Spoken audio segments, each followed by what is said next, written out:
আল্লাহ তাআলা মজলিসকে কবুল করে নেন। আমিন। মজলিসের গুরুত্ব বুঝার তৌফিক দান করেন। আমিন। মনোযোগ সহ আমলের নিয়তে হেদায়েতের আশায় কথা বলার শোনার তৌফিক দান করেন। আমিন।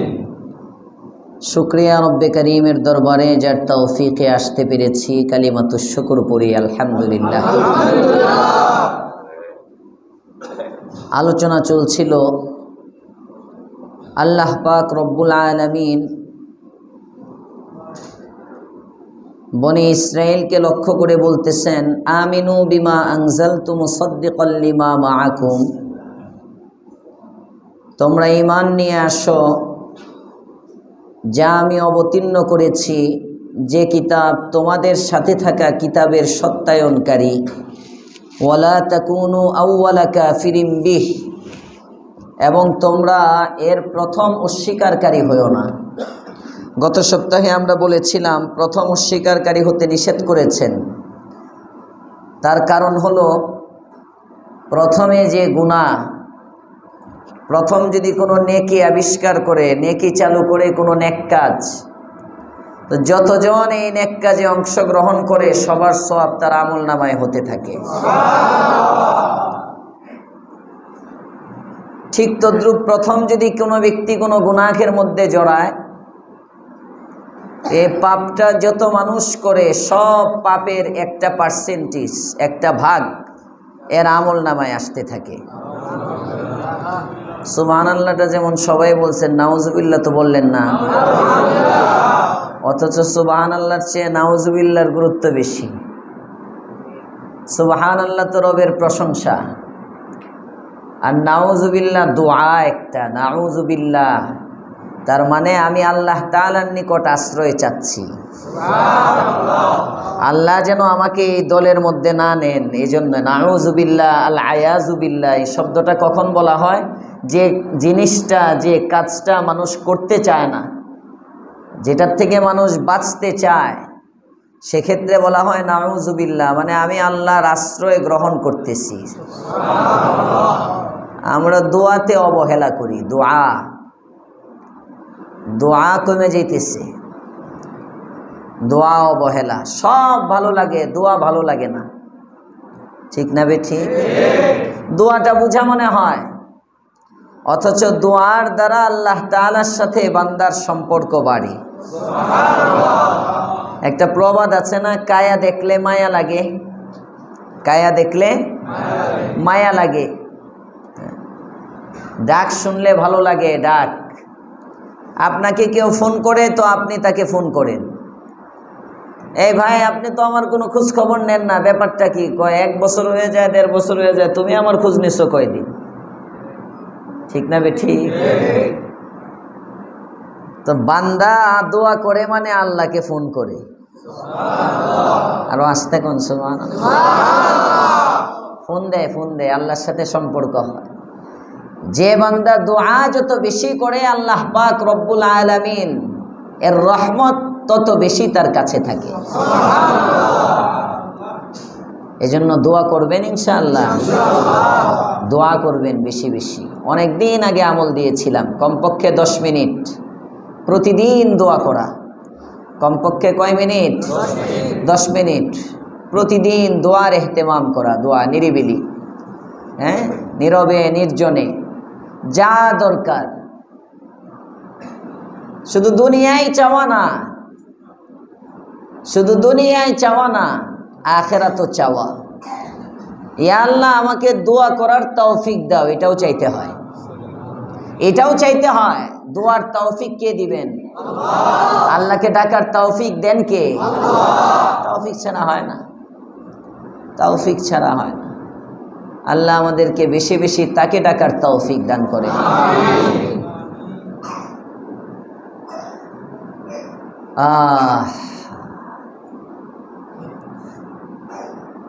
ওয়ালা তাকুনু আউওয়ালা কাফিরিন বিহ, প্রথম অস্বীকারী হয়ো না।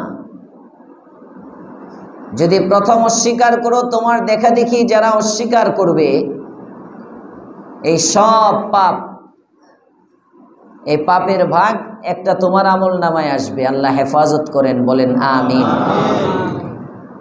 পরে আয়াতের অংশে বলতেছেন ওয়ালা তাশতারু বিআয়াতি থামানান কলিলা,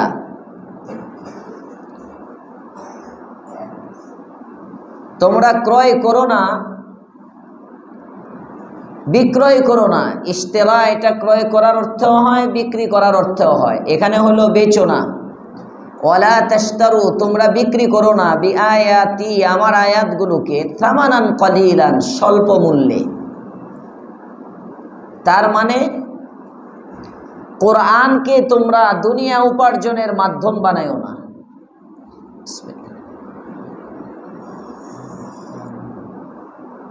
কোরআন কি?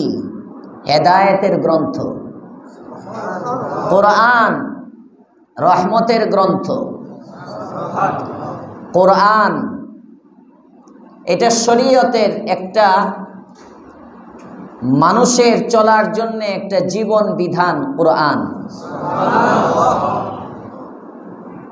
ওয়ালা তাশতারু বিআয়াতি থামানান কলিলা, ইহুদিরা কোরআন নিয়ে ব্যবসা করত।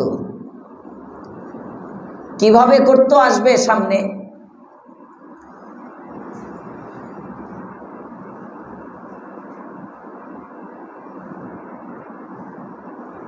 আল্লাহ পাক রব্বুল আলামিন বলতেছেন লা তাশতারু বিআয়াতি থামানান কলিলা।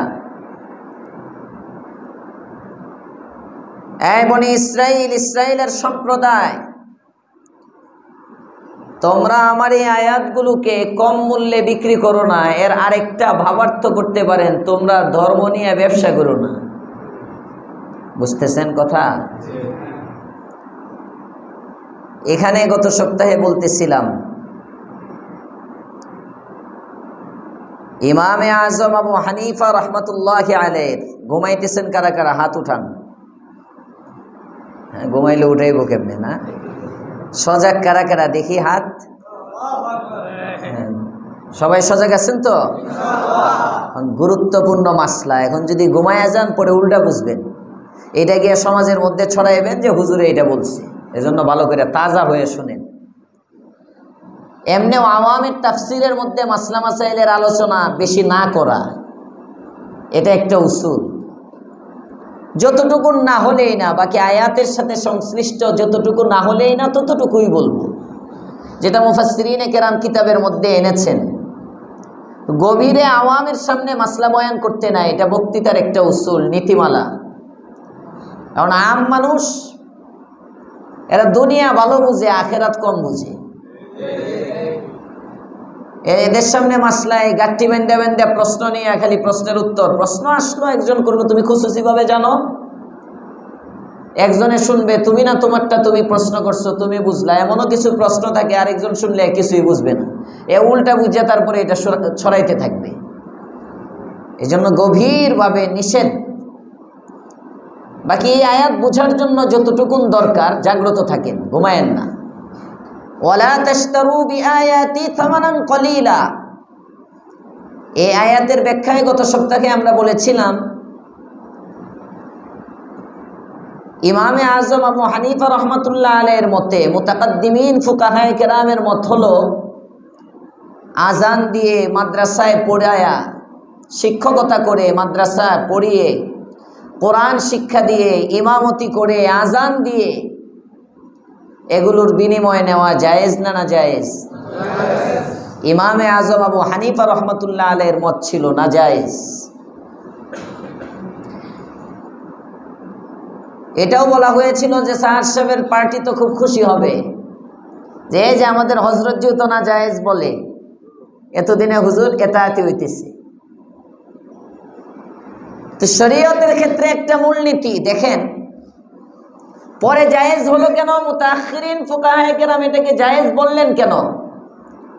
তো ইমামের পরিবার আছে, মুয়াজ্জিনের পরিবার আছে, মাদ্রাসার শিক্ষকের পরিবার আছে, তার সংসার চলবে কিভাবে? তার জীবন তো ওয়াকফ করে দিছে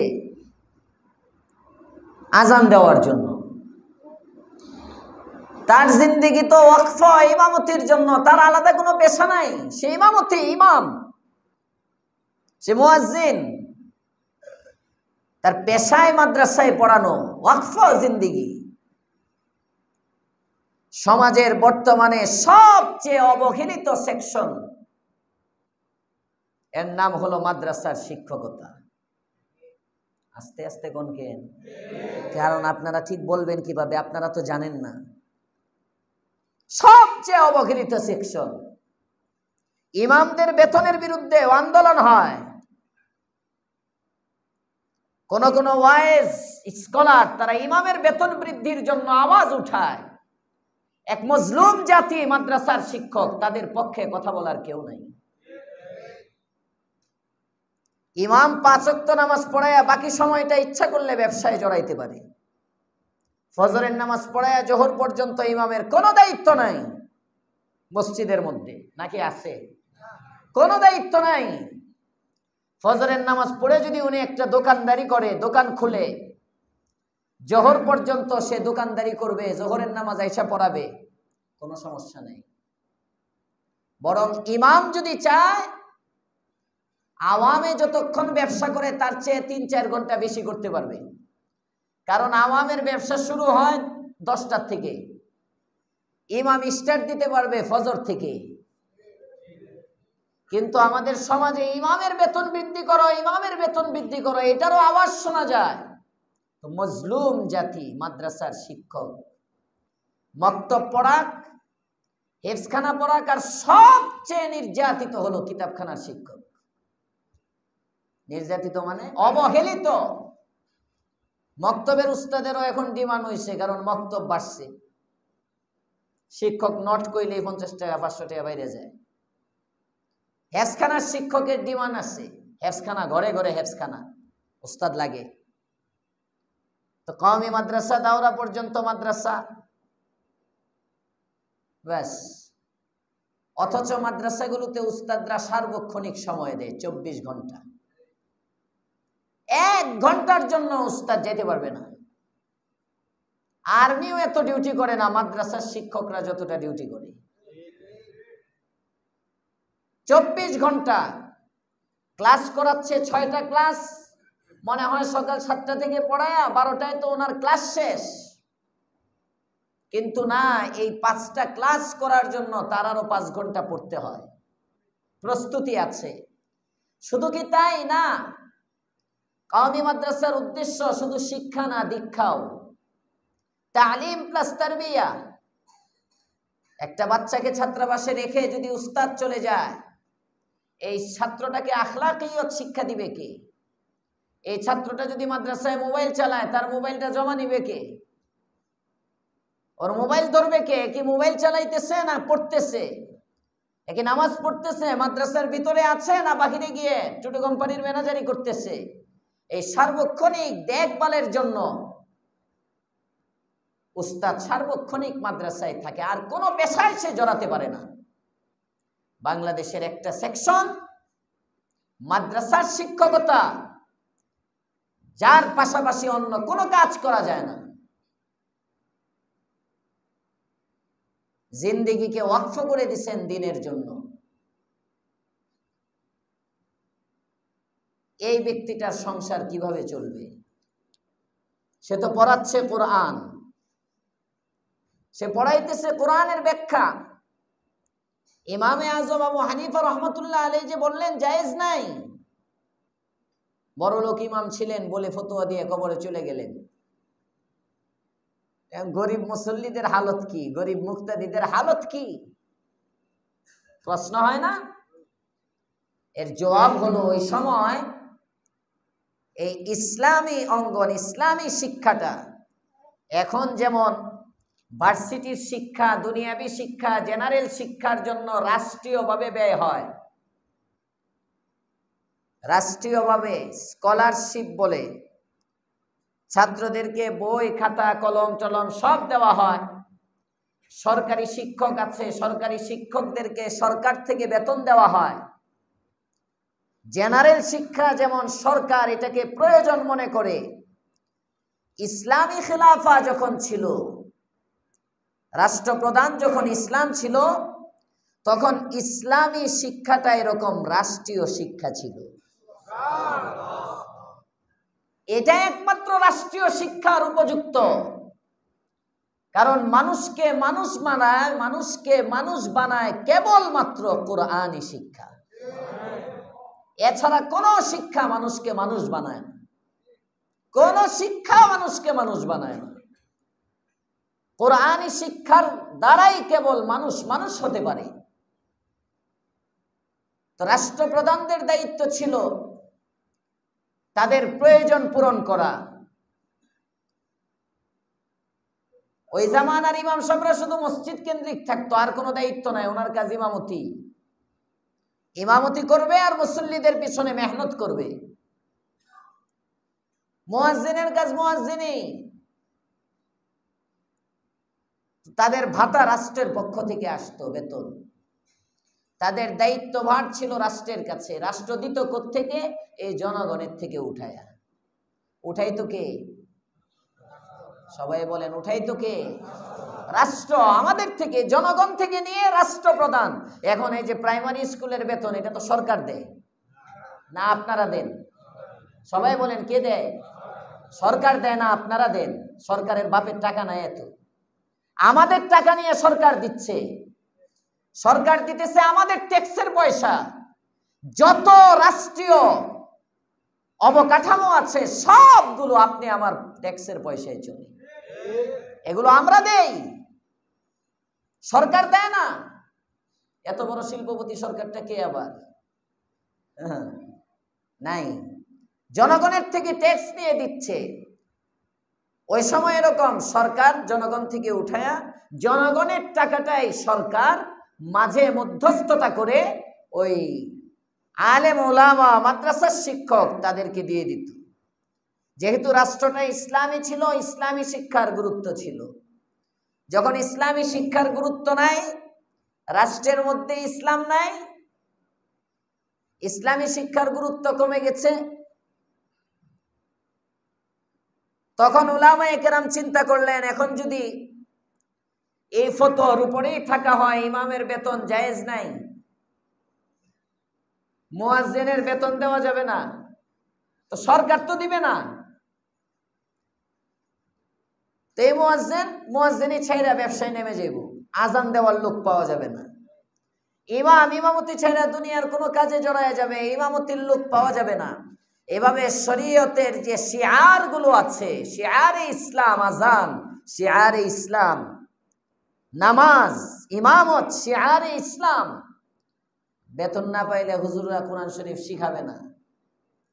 তার বউ বাচ্চা ফালায়া কোরআন শিখানো আপনাকে, তার সংসার চলে না, খাইতে পারে না, নিজে বাঁচলে বাপের নাম। আগে তো নিজের বাঁচতে হবে, পরে না আপনাকে শিখাবে। ধর্মীয় ক্ষেত্রে বিরাট এক খলল সৃষ্টি হবে, ত্রুটি সৃষ্টি হবে। এটার প্রভাব দিনদারির উপরে পড়বে, মানুষ বদ্দিন হয়ে যাবে, বদ্দিনই বাড়বে। যে কারণে মুতাআখিরিন ফুকাহায়ে কেরাম গবেষণা শুরু করছেন যে বেতনের উৎস কি। আগে যে টাকাটা মুতাকাদ্দিমিনের যুগে, প্রথম যুগে টাকা তো দেওয়া হতো, বেতন নামে না, যে কোনো নামে টাকা তো তার হাতে যেত।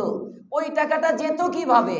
উলামায়ে কেরাম গবেষণা করে দেখেন, টাকা জনগণের কাছ থেকে যেত, মাঝে মাধ্যম ছিল রাষ্ট্র জনগণ থেকে উঠায়া এখান থেকে একটা ভাতা নামে তাকে দিয়ে দিত।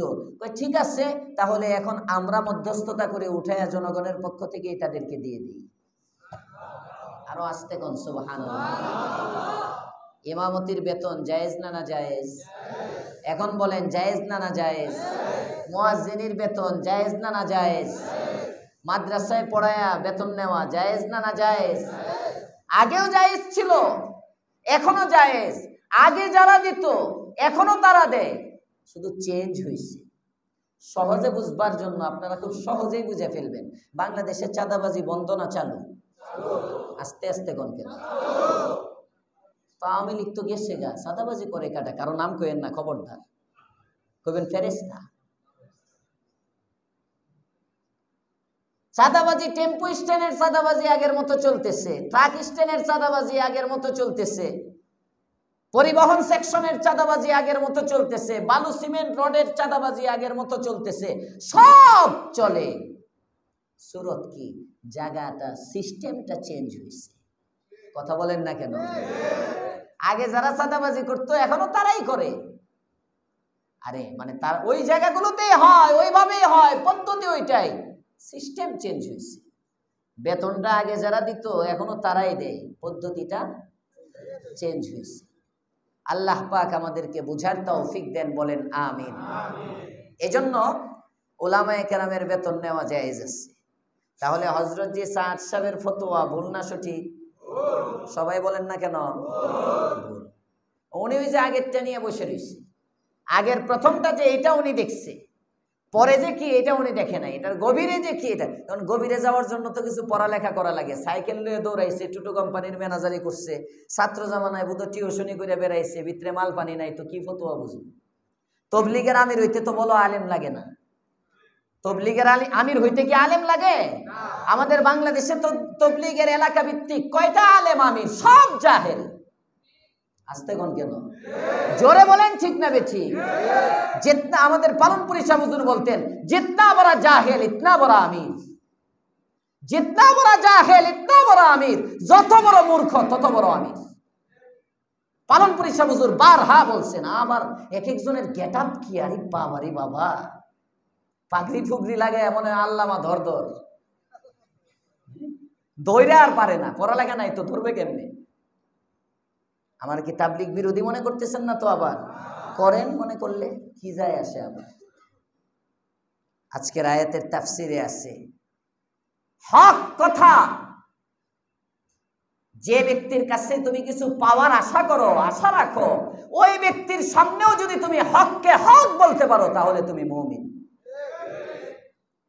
তাহলে তুমি মুমিন। ওয়ালা তাশতারু বিআয়াতি সামানান কলিলা। হ্যাঁ, তবে এখন জায়েজ হইছে, কিন্তু উলামায়ে কেরামের মাথায় রাখতে হবে, জায়েজ ঠিক আছে যদি পারো, না নাও।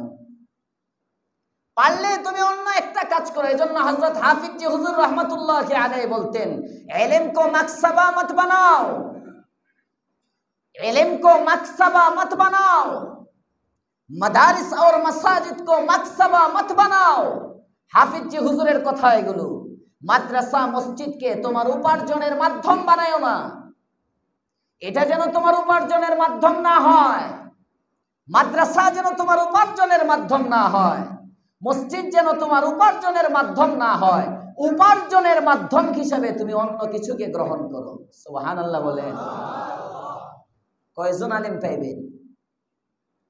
এখন সবচেয়ে বড় জমজমাট ব্যবসা মাদ্রাসার ব্যবসা, জমজমাট ব্যবসা।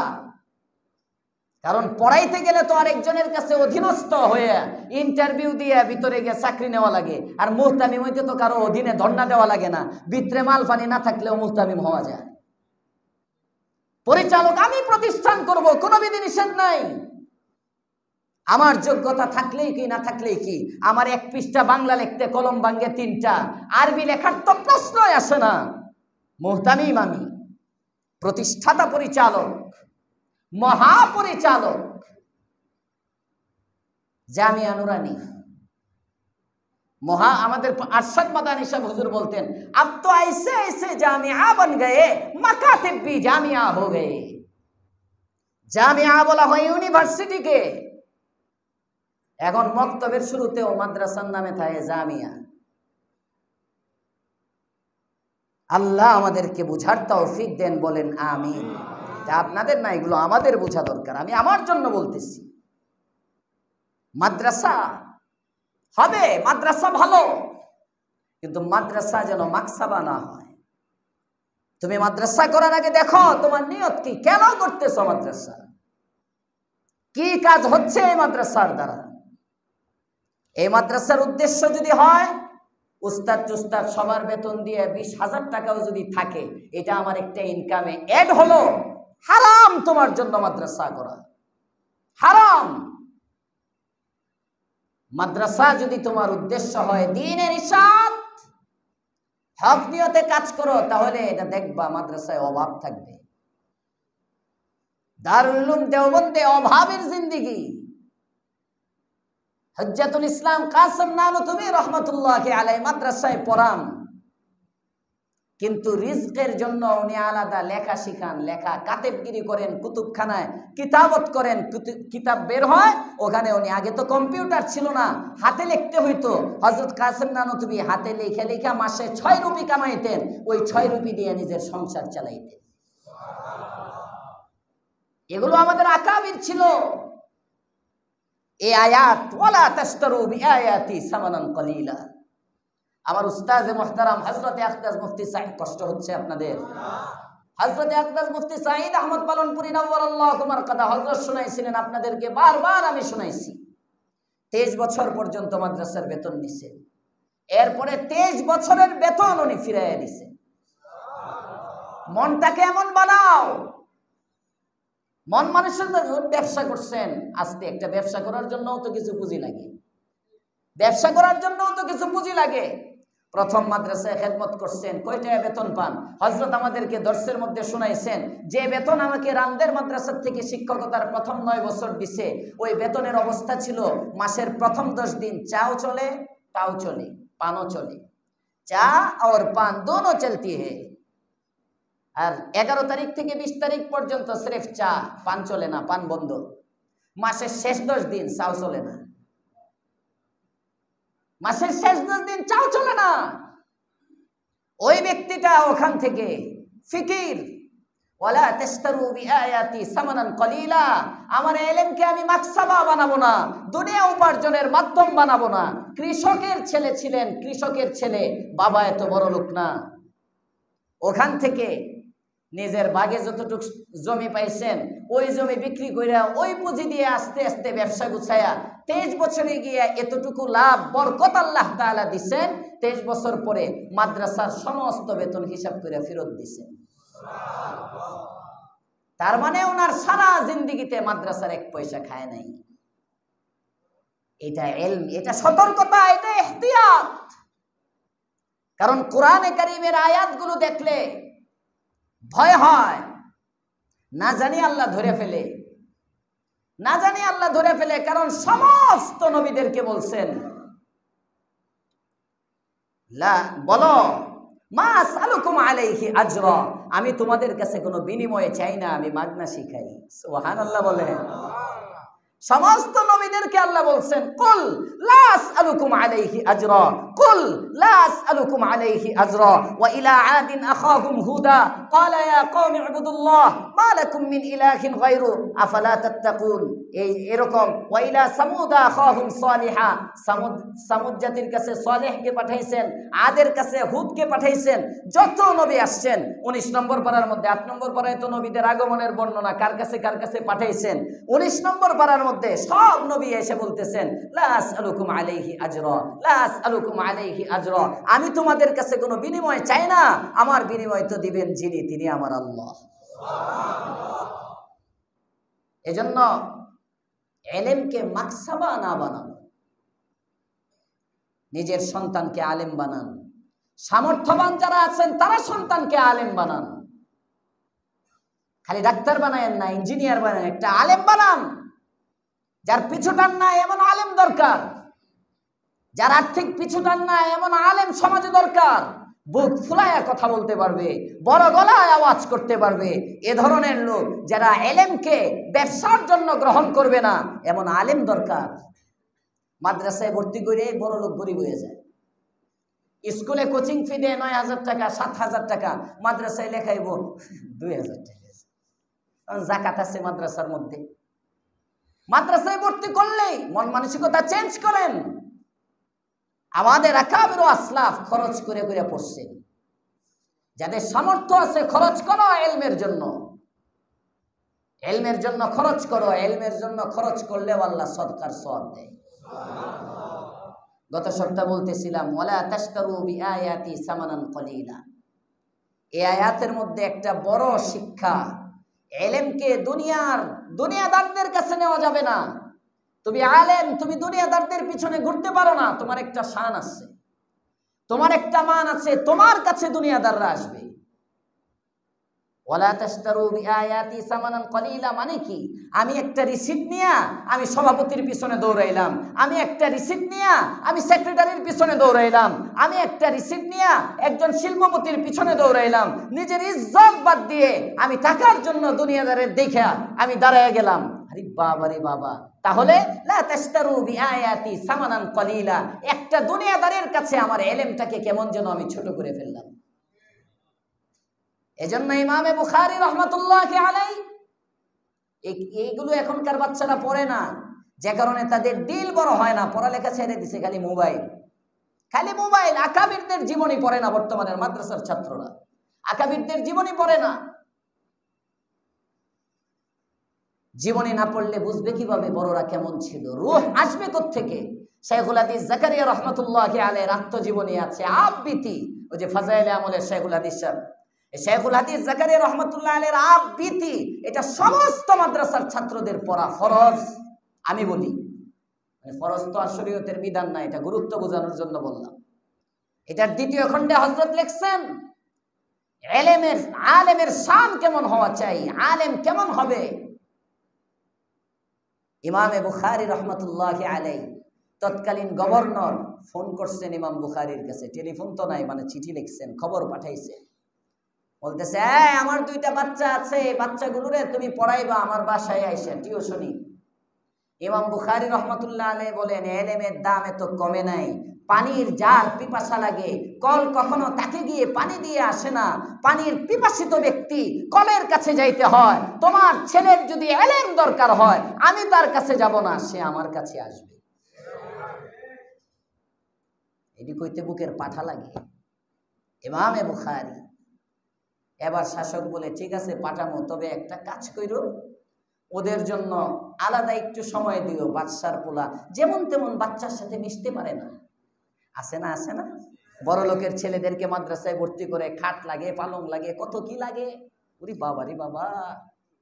আর এখন ওই যে কমার্শিয়াল মাদ্রাসা যেগুলো, এগুলোতে দেখবেন 16,000, 20,000, 25,000 ইউটিউবে দিবে, মিডিয়াতে দিবে, বিভিন্ন জায়গায় খাট লাগলে খাট আছে, পালং লাগলে পালং আছে, এসি লাগলে এসি আছে, কয়দিন পরে বলবে বউ লাগলে বউ আছে। কথা তিতা লাগতে পারে, সব দিবে আপনাকে, ফার্মের মুরগির মতো এক একটা খালি ফুলে, কোনো না আমল আছে না কিচ্ছু আছে না রূহ আছে। দুনিয়া হেফজখানায় দিন দিন ছাত্র বাড়তেছে, অনেক গার্জিয়ান বাচ্চারে হেফজখানায় ভর্তি করে, ছেলে যদি বিদেশ যায় 70 লাখ। ওই যে ইউটিউবে দেখে তাকরিমে লয়ে এসে 70 লাখ। কথা বলেন না কেন? আপনি কি মনে করেন দিনের দরদে মাদ্রাসায় দেয়? খুব কম। ছেলেরা হাফেজ বানাইতে হইব হঠাৎ করে, কারণ দেখে আরে ডাক্তার যদি হয়, ডাক্তার হওয়ার পরে আর যদি লাগিয়া যায় হাফেজ একটা হয়ে যাইতে পারে। এজন্যই তো হেফজখানা ভর্তি করবে কোথায়, ভর্তির আগে খুঁজে কোন জায়গায় প্রতিযোগিতা দেওয়া হয়। যদি তুমি কোরআনে কারিমে ইলমটাই যদি উদ্দেশ্য হয়, তুমি খুঁজবা কোন জায়গায় মানুষ বানায়, কোথায় রূহ বনে, দিল বনে। তুমি খুঁজো শুরুতেই কোন জায়গায় প্রতিযোগিতা আছে, আন্তর্জাতিক প্রতিযোগিতার ব্যবস্থা আছে কিনা, হুফাজ আছে কিনা, এইটা আছে কিনা, ওইটা আছে কিনা। তার মানে তুমি ভর্তি তো করছো বিদেশে, মানে এটা আগমনের জন্য, এজন্য পরে গোল খায়। গোল বুঝেন? গোল 10 পারা পড়ার পরে ফুলা আর পড়ে না। বাস্তব না অবাস্তব? এই জন্য নিয়ত তাজদীদ করেন। ইমামে বুখারী বলেন আসবে আমার কাছে ইলম শিখার জন্য, আমার সব ছাত্র যেভাবে বসা, তোমার ছেলে যদি ওইভাবে বসা ওই সময়ে সবার সাথে পড়তে পারে, দরজা খোলা, নয়তো আমি পড়াইতে পারবো না। সুবহানাল্লাহ বললেন না? বাদশাহ এই রাগে ইমাম বুখারীরে দেশান্তর করে দিচ্ছেন, দেশ ছাড়ছেন, নিজের আদর্শ থেকে ছড়েন নাই। ইমামে মালিক রহমাতুল্লাহি আলাইহি ওয়াকিয়া আছে আবৃত্তির মধ্যে, বাংলা হইছে আত্মজীবনী। ইমাম মালিক রহমাতুল্লাহি আলাইহির কাছে তৎকালীন বাদশা হারুনুর রশিদ ইমাম মালিককে বলে আমার ছেলেদেরকে তোমার কাছে পড়তে পাঠাই, আমি সহ আসবো, আমিও থাকবো, আমার ছেলেগুলোও থাকবে তোমার কাছে ইলমের জন্য, একটু বিশেষ সময় দিবা, শুধু আমরা বাপ বেটা 3 জন পড়ে চলে যাব।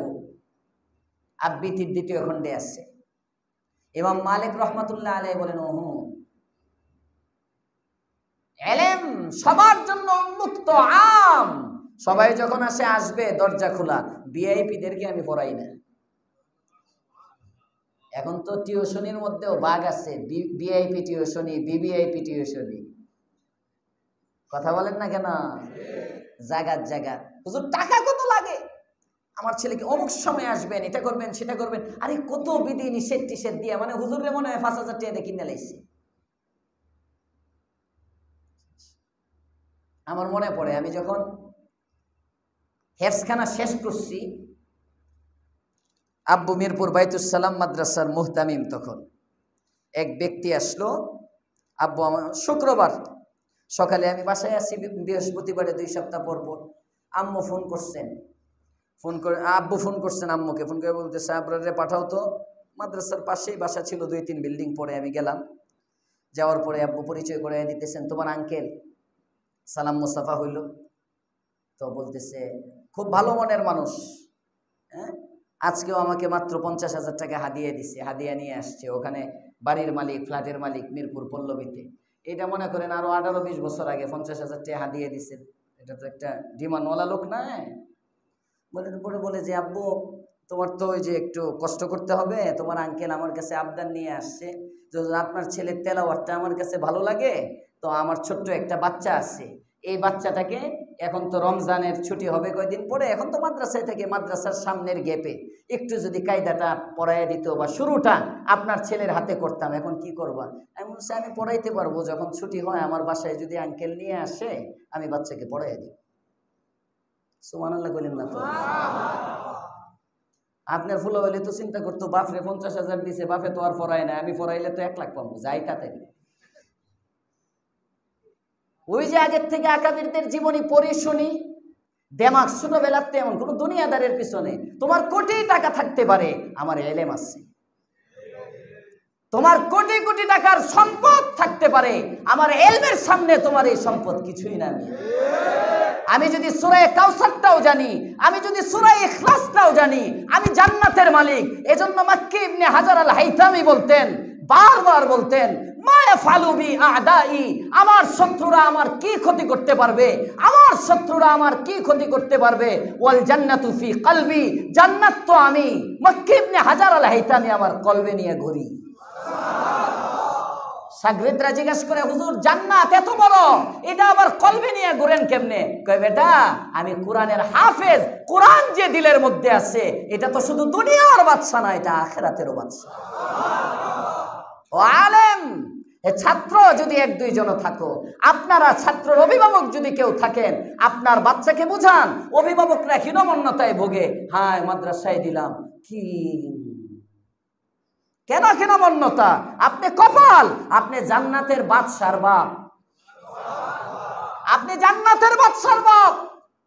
সার্জিস আলমের বাপে গর্ব করে, আসিফ মাহমুদের বাপে তো গর্ব করে টেন্ডারবাজি করে, ভাইরাল হয় মিডিয়াতে, টেন্ডার নিয়ে যায়। আরে তুমি জান্নাতি ব্যক্তির বাপ হয়ে কেন গর্ব করতে পারো না? দুনিয়ায় অস্থায়ী ক্ষমতার 3 মাস যায় না, বাপ যদি সব সুযোগ সুবিধা পায়, তুমি বুঝতে পারো না জান্নাতে যখন তোমার ছেলেটা যাবে তুমি কি পাইবা? বুঝতে পারো না তুমি? একটা হাফেজের বাবা যদি হয়ে যাও, একটা হাফেজের মা যদি হয়ে যাও, আল্লাহু আকবার, নবী বলেন কমপক্ষে 10 জনকে জান্নাতে নেওয়ার সার্টিফিকেট আমি দিয়ে দিলাম, আমি দিয়ে দিলাম। শুধু সে যাবে তা না, আরে দুনিয়ার বাদশা, দুনিয়ার গদিটার কি? প্রফেসর ইউনূসের একটা চেয়ারের দাম আর কত হবে? আমেরিকার ট্রাম্পের না ড্রামের এর একটা চেয়ারের দাম আর কত হবে? মোদির একটা চেয়ারের দাম আর কত হবে? গোটা পৃথিবীটার দাম আর কত হবে? হাফেজের বাবাকে যে চেয়ারের মধ্যে বসানো হবে, হাফেজের মাকে যে মেম্বরের মধ্যে বসানো হবে, আগা গোড়া পুরাটা হবে মতির মেম্বর। হাফেজের বাপ মার চেহারা সূর্যের আলোর চেয়ে ঝলমল করতে থাকবে, হাফেজের অবস্থা কি হইব বুঝেন? সুবহানাল্লাহ। কেন আপনি নিজেকে দুর্বল ভাবেন? এই দুর্বল ভাবে যে কারণে পরে দিয়ে আস্তে আস্তে আস্তে আস্তে মানুষের কাছে যায়, এখন নিজেকে ছোট করে। আল্লাহ আমাদেরকে নিজের ইলমের কদরের তৌফিক দেন, বলেন আমিন। আয়াতের শিক্ষা, ওয়ালা তাশতারু বিআয়াতি সামানান কলিলা। একটা কিচ্ছা বলে আলোচনা গুছিয়ে আনতেছি আয়াত সংক্রান্ত। এই আয়াতের মাথা হতে তাফসিরে কুরতুবিতে ইমামে কুরতুবি আনছেন যে ধর্মকে মাকসাবা বানানো, উপার্জন বানানো, উপার্জনের মাধ্যম বানানো যে কত খারাপ, এর দৃষ্টান্ত দিচ্ছেন বাদশাহ সুলাইমান। কষ্ট হচ্ছে আপনাদের? বাদশাহ সুলাইমান বিন আব্দুল মালিক এক বাদশাহ ছিল। মদিনায় গেছেন হজের কাজ শেষ করে, যে মদিনায় জিজ্ঞেস করেন, এই মদিনার মধ্যে এমন কোন ব্যক্তি কি আছে যে কোনো সাহাবী দেখছে? এখনো কি কেউ জীবিত আছে? মানে কোন তাবিঈ কি এখনো জীবিত আছে? উপস্থিত লোকেরা সবাই বলে, হ্যাঁ আছে তো একজন। কে? কয় আবু হাজিম, তার নাম, তাবিঈ ছিলেন। এক কাজ করো, যাও আবু হাজিম রে আমার কাছে আসতে বলো। আবু হাজিম রহমতুল্লাহি আলাইহি তার কাছে আসছেন, তাবিঈ বাদশার কাছে আসছেন। আসার পরে সুলাইমান বিন আব্দুল মালিক বলেন, এই আবু হাজিম, এটা কি বিষয়? সব মানুষ আমার সাথে সাক্ষাৎ করতে আসে, তুমি আমাকে দেখতে আসলা না, আমার সাথে দেখা করতে আসলা না, তো অন্যায় করে ফেললা তুমি। হযরতে আবু হাজিম বলেন, বাদশাহ কথাবার্তা সাবধানে বলেন, আমি আপনার এত চিনি না, আমি আসবো কেমনি? পরিচয় তো হইল মাত্র আপনার, আর আপনি বলতেছেন পরিচয় থাকলে না আমি আপনার কাছে আসব। আমি আপনাকে চিনি না, আপনি আসছেন কিনা জানি না, আপনি আমাকে চিনেন না, আপনিও তো আমার নাম জানছেন মাত্র একটু আগে একজনকে জিজ্ঞেস করে, আপনি বলতেছেন আমি আসবো। আসতে পারি কিভাবে? থতমত খেয়ে গেছে। মৌলবী যে এমনি বাসটা দিব টের পায় নাই, ডাইরেক্ট মেরে দিব যে টের পায় নাই। আশপাশে অনেকে বসা, এদিক ওদিক তাকায়, ওখানে আরেকজন বড় আলেম বসা, ইবনে শিহাব জুহরি। ইবনে শিহাব জুহরি ইমামে বুখারী রাহমাতুল্লাহি আলাইহি, বুখারীর এমন কোন পাতা নাই যে পাতার মধ্যে ইবনে শিহাব জুহরির নাম নাই। পাতায় পাতায় ইবনে শিহাব জুহরির নাম সনদের মধ্যে, জুহরি জুহরি জুহরি। ইবনে শিহাব জুহরির সনদ থেকে ইমামে বুখারী, বুখারীর মধ্যে সবচেয়ে বেশি হাদিস আনছেন। এত বড় আলেম দরবারে বসা। সুলাইমান ওইদিকে তাকে কয়, কিছু কন। কয়, তারে কি কইতাম, বলতো আপনি করছেন, খাইছে আরেকটা। সুবহানাল্লাহ বলবেন না? এবার বুঝছে যে এনে এটা মৌলবী, দুনিয়াদার মৌলবী না যে সেলুট দিবে টিয়া পাওয়ার জন্য। হ্যাঁ, একজনে প্যান্টের পকেট দিয়ে হাত দিয়ে পাছা চুলকাইলে মৌলবী মনে করে আমারে হাদিয়া দেওয়ার লেগে কিছু বাইর করতেছে। তোমার নজর এত ছোট কেন? এবার লোকটা ডাক দিয়ে বলে, সুলাইমান বিন আব্দুল মালিক বলে, ও আবু হাজিম,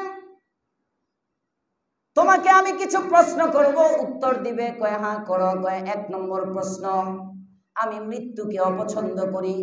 ইন্না নাকরাহুল মাউত, মৃত্যুকে অপছন্দ করি আমরা, মরতে চাই না। তার কারণ কি বলো? এটার কারণ তো সহজ, এটা জানো না? মরবা কেমনে? কারণ আখিরাত তো পুরাটাই বরবাদ করে ফেলাইছো, দুনিয়া পুরাটা সাজায় ফেলছো, অথচ দুনিয়া থাকবে না, থাকবে আখিরাত। আখিরাতে তো তোমার বাড়ি নাই, মরলে তো এনে গিয়ে মাঠে জঙ্গলের মধ্যে ঘুরতে হইব, ওইনে বাড়ি বানাও নাই, ওটাকে আবাদ করো নাই, যে কারণে মৃত্যুকে অপছন্দ করো। যদি দুনিয়া না সাজায়া আখিরাতকে সাজাইতা, তাহলে মৃত্যুর প্রস্তুতি নিয়ে বসে থাকতা। রাসূলের জামানার মহিলাগুলো পর্যন্ত মরতে চাইতেন, রাসূলের জামানার মহিলাগুলো পর্যন্ত মরতে চাইতেন।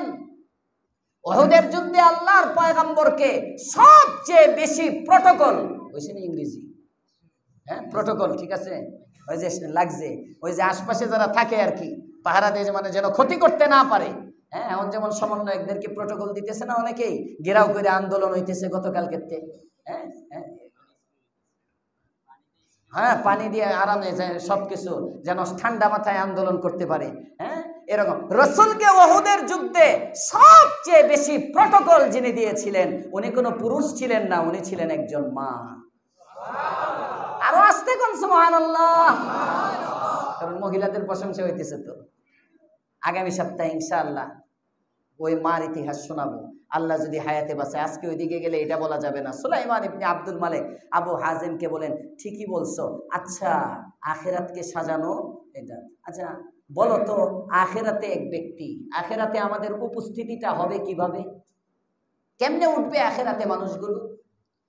হযরত আবু হাযিম বলেন, সুলাইমান নেককার ব্যক্তি, ইমানদার ব্যক্তি, যে ব্যক্তি ইমানদার, যে ব্যক্তি নেককার আমলওয়ালা মানুষটা হাসরের ময়দানে এমন ভাবে উঠবে যেমনি ভাবে কোনো মুসাফির ব্যক্তি তার পরিবার পরিজন রেখে সফরে যায়, সফর শেষ করার পরে যেমনি ভাবে তার ঘরে আনন্দে ফিরে আসে, তার ঘরের মধ্যে আসাটা তার জন্য যেমন তৃপ্তিদায়ক হয়, নেককার মুমিন মুসলমান মানুষগুলো, জান্নাতি মানুষগুলো আল্লাহ পাক রব্বুল আলামিনের কাছে ময়দানে মাহশরে যখন উঠবে, তার কাছে ওই উঠাটা এমন তৃপ্তিদায়ক হবে।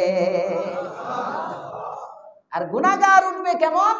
কোন মনিবের গোলাম যদি পালায়া যায়, এই পালানো গোলামটা মনিব খুঁজতেছে খুঁজতেছে খুঁজতেছে, হঠাৎ করে যদি কোথাও পায়, ওইটারে যদি আবার নিয়ে আসতে থাকে, ওই আশাটা যেমন তার কাছে বোঝা মনে হবে, এই গুনাহগার আখিরাতে উঠাটাকে এমন ভয় পাবে, আল্লাহর সামনে দাঁড়ানোকে এমন ভয় পাবে, এটা তার কাছে বোঝা মনে হবে। কয় আচ্ছা ওয়াজ খালি তুমি করো, আমিও তো কিছু ওয়াজ জানি, আল্লাহ না অনেক দয়ালু, আল্লাহ মাফ করবে না? অনেকে কয় না, আরে হুজুররা যতটা জান, আল্লাহ রহমান, চাইলেই মাফ করে দেব, ঠ্যাঙ্গানি দিয়ে শেষ করে লাগবে। আল্লাহ রহমান, ঠিক আছে, কার জন্য? ইন্না রহমাতাল্লাহি। হযরতে আবু হাযিম বলেন, হ্যাঁ আল্লাহ রহমান ঠিক আছে, কিন্তু ময়দানে মাহশরে আল্লাহর রহমতটা পাবে কারা জানো? ইন্না রহমাতাল্লাহি কারীবুম মিনাল মুহসিনিন। নেককার যারা, তাদের নিকটে থাকবে আল্লাহর রহমত। গুনাহগার ময়দানে মাহশরে আল্লাহর রহমত থেকে দূরে। আচ্ছা তুমি যা বলতেছো এগুলোর কোনো দলিল টলিল আছে? আমি কি এমন কোনো দলিল আছে তোমার কাছে যেটা দেখলে আমি বুঝতে পারবো আমি জান্নাতি না জাহান্নামী? আবু হাযিম বলেন, ব্যাপার হইল এই যে কোরআন দেওয়া আছে, এই কোরআনের পাতায় তাকাইলেই তো তুমি বুঝতে পারবা তুমি জান্নাতি না জাহান্নামী। সুলাইমান ইবনে আব্দুল মালিক বলেন, এটা কিভাবে সম্ভব? কয় কোরআনে কারীমের আয়াত পড়ো, ইন্নাল আবরার লাফি নাঈম ওয়া ইন্নাল ফুজ্জার লাফি জাহিম। আল্লাহ তাআলা জানাই দিয়েছেন কোরআনে কারীমের মধ্যে, যারা নেককার হবে, আবরার হবে, নেকের গল থেকে খতিবের কথা কয় নাই, আবরার নেককার যারা হবে, ইন্নাল আবরার, নেককার যারা হবে। আবরার কাদেরকে বলে? হাদিসের মধ্যে আসছে, আল্লাহর রাসূল সাল্লাল্লাহু আলাইহি ওয়াসাল্লামের হাদিসগুলোকে পর্যালোচনা করে বুজুর্গানে দ্বীন এখানে বলেন, আবরার নেককার কারা? যারা মানুষের হক তো নষ্ট করেই না, পশু পাখির হক নষ্ট করে না। আবরার। আল্লাহ আমাদের সকলকে আবরার বানায় দেন, বলেন আমিন। ইন্নাল আবরার লাফি নাঈম, যারা নেককার তারা জান্নাতি, ওয়া ইন্নাল ফুজ্জার, আর যারা পাপী তারা জাহান্নামী। এবার বলেন, আচ্ছা তোমার কাছে আরো কিছু বিষয় জানতে চাই, বলো পৃথিবীর মধ্যে যত মানুষ আছে, সমস্ত মানুষের মধ্যে ইজ্জতওয়ালা সম্ভ্রান্ত ব্যক্তি কে? সম্ভ্রান্ত কে মানুষের মধ্যে, বান্দাদের মধ্যে? হযরতে আবু হাযিম বলেন, যে ব্যক্তি জ্ঞান সম্পন্ন সে ইজ্জতওয়ালা। সুবহানাল্লাহ। ব্যাককল কখনো ইজ্জত পায় না, ইজ্জতওয়ালা হওয়ার জন্য জ্ঞানী হইতে হয়। জ্ঞানী, এলেম যার মধ্যে আছে। এখন পণ্ডিতদের কথা বলে না, এদের মাথার তো কিচ্ছু নাই। এখন তো আমরা জ্ঞানী আর বুদ্ধিজীবী বললে বুঝি সব গরু ছাগল রে, যেগুলোর মাথার মধ্যে গোবর ছাড়া কিচ্ছু নাই, এটি হলো সমাজের বুদ্ধিজীবী। কথা বলেন না কেন? এই সমস্ত ব্যাককলদের কিন্তু তো আকল সালিম, আকলে সালিম যার আছে। তাফসীরে কুরতুবীতে আকলুন সালিমুন শব্দ আসছে, সুস্থ বিবেক সম্পন্ন ব্যক্তি, সুস্থ জ্ঞান সম্পন্ন ব্যক্তি। নারী সংস্কার কমিশনে যারা আছে, সুস্থ না অসুস্থ? সবাই বলেন, সুস্থ না অসুস্থ? আল্লাহ আমাদেরকে বুঝার তৌফিক দেন, বলেন আমিন। সবচেয়ে উত্তম আমল কোনটা? সবচেয়ে উত্তম আমল হলো ফরজ ওয়াজিবের উপরে আমল করে গুনাহ থেকে বাঁচা। তাহাজ্জুদ পড়া বলে নাই, ইশরাক পড়া বলে নাই, সকাল সন্ধ্যা 6 তাসবিহ আমল করা বলে নাই। ওনাকে প্রশ্ন করছে, উনি তাবিঈ ছিলেন, সুলাইমান ইবনে আব্দুল মালিক প্রশ্ন করে, সবচেয়ে বড় ফরজ ওয়াজিব এই আমলগুলো করো আর বাস গুনাহ থেকে বাঁচো। গুনাহ ছাড়ো, সবচেয়ে বড় আবেদ হয়ে যাইবা। জোরে কোন সুবহানাল্লাহ। সবচেয়ে আল্লাহ তাআলার কাছে সবচেয়ে দ্রুত কবুল হয় এমন দোয়া কোনটা? আবু হাজিম বলেন, মুহসিনের জন্যে, মুহসান আলাই, যার উপরে ইহসান করা হয়, অনুগ্রহ প্রাপ্ত ব্যক্তি, অনুগ্রহকারীর জন্য যে দোয়াটা করে, এই দোয়াটা ডাইরেক্ট আল্লাহর কাছে কবুল হয়ে যায়। আপনি একজনের উপর দয়া করলেন, সে আপনার দয়াটা পায় আল্লাহর কাছে দোয়া করলো। আপনি একজনের পানি পান করাইলেন, কথার কথা, সে আহারে আমার কলিজাটা ঠান্ডা করছে, আল্লাহ তুমি তারে ঠান্ডা করে দিও, ডাইরেক্ট এই দোয়া আরশে আজিমে পৌঁছে। কোন দানটা সবচেয়ে উত্তম? আবু হাজিমকে জিজ্ঞেস করে বাদশাহ সুলাইমান ইবনে আব্দুল মালিক, কোন দান সবচেয়ে উত্তম? যে দানটা সবচেয়ে উত্তম বলবো, ওই দানটা হলো যেটা মানুষ নিজের দরকার, নিজেই গরিব, আমার দরকার, এই আমার দরকার থাকার পরেও আরেকজন প্রয়োজন, জরুরতমন্দ, অভাবী ব্যক্তি যখন তার সামনে আসলো, এই ব্যক্তিকে দান করে দিল। তবে যে ব্যক্তিটাকে সে দান করলো, এই ব্যক্তি কোনো ইহসান, দয়া দানকারীর উপরে নাই। আবার দান করার পরে ওই ব্যক্তিটাকে দানকারী ব্যক্তি খোটাও দেয় নাই, এমন দান আল্লাহর কাছে সবচেয়ে প্রিয়। বুঝছেন কোন দান? আপনার দরকার আছে, এই সময় আপনার কাছে একজন চাইলো, হ্যাঁ, আপনি তাকে দেখলেন, ওফো, এই লোকটার কাছে যখন আমি এক সময় চাইছিলাম সে তো আমারে দিত, এখন আমি না দেই কেমনি? না, সে জীবনেও আপনাকে কোনো উপকার করে নাই, তার মানে আপনি তাকে উপকার করতে বাধ্য না।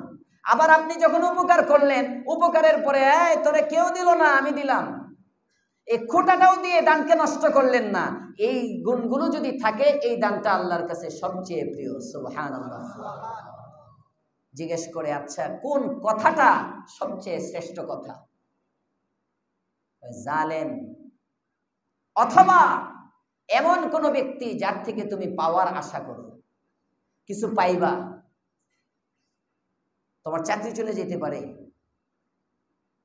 যদি হক কথা বলো, তোমার ফাঁসির কাস্টে ঝুলতে পারে যদি হক বলো, অথবা যদি তুমি একটু মিথ্যা বলো, হক না বলো, তাহলে তোমার অনেক বড় উপকার, প্রমোশন হয়ে যেতে পারে, কিছু পাইবা।